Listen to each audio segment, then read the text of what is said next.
You know that one guy. He's always there.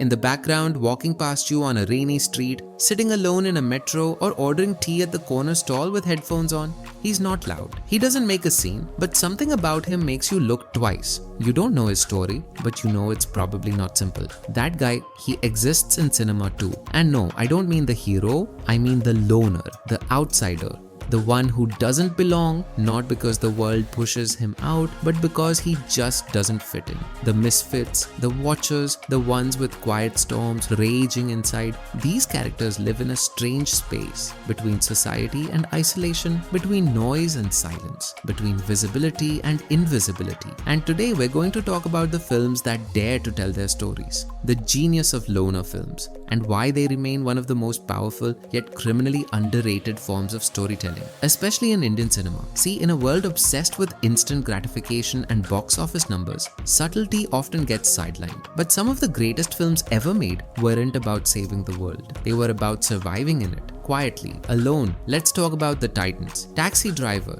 Martin Scorsese's gritty masterpiece. Travis Bickle isn't a hero. He's a ticking time bomb in a decaying city, driving through the neon-lit filth of 70s New York. You watch him spiral, one ride at a time. De Niro doesn't act the character, he becomes him. It's dark, uncomfortable, but unforgettable. And then there's Nightcrawler. Jake Gyllenhaal's Lou Bloom is a loner of another breed. Not broken, but cold.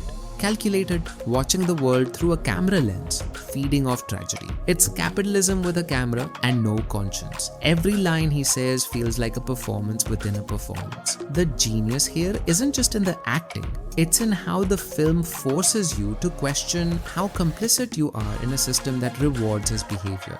Joker takes this even further.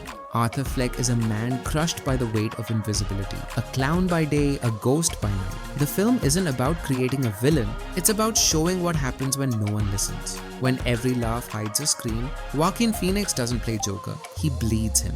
The Machinist, Christian Bale's haunting transformation into a man eating himself alive with guilt. Fight Club, where the narrator creates a louder, more dangerous version of himself just to feel alive in a world that has numbed him. Into the Wild, a journey away from the world that ends with the realization that even freedom, without connection, can be its own kind of prison. These films don't handhold you. They don't give you comforting resolutions. They make you sit in the discomfort. They hold a mirror to the parts of us we don't show. The yearning, the disconnection, the quiet rage.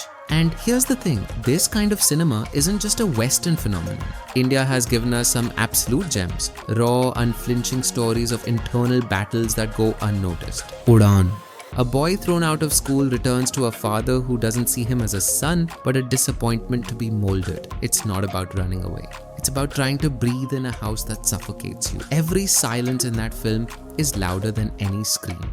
Then there's Titli, a stunning portrayal of a young man trapped in a violent family business. You can feel the grime, the desperation, the desire to escape. But escape isn't easy when your prison is made of blood ties. These films are small in budget, but massive in impact. They don't have the glitz or the stars. What they have is truth. So why are these films so underrated? Because they ask more from you. They don't distract. They demand. They demand you to feel, to observe, to understand. And let's be honest, not everyone wants that, especially in a world designed to numb you. But for those who find them, these films hit different. They become personal, they stay with you, and maybe that's the point. Maybe genius isn't always loud. Maybe it's sitting in the corner of a dark theater, watching someone else's loneliness echo your own. Maybe it's in the quiet films, the uncomfortable ones, the ones that don't just entertain you, they haunt you. So the next time you scroll endlessly through your watch list, skip the formula, skip the comfort food.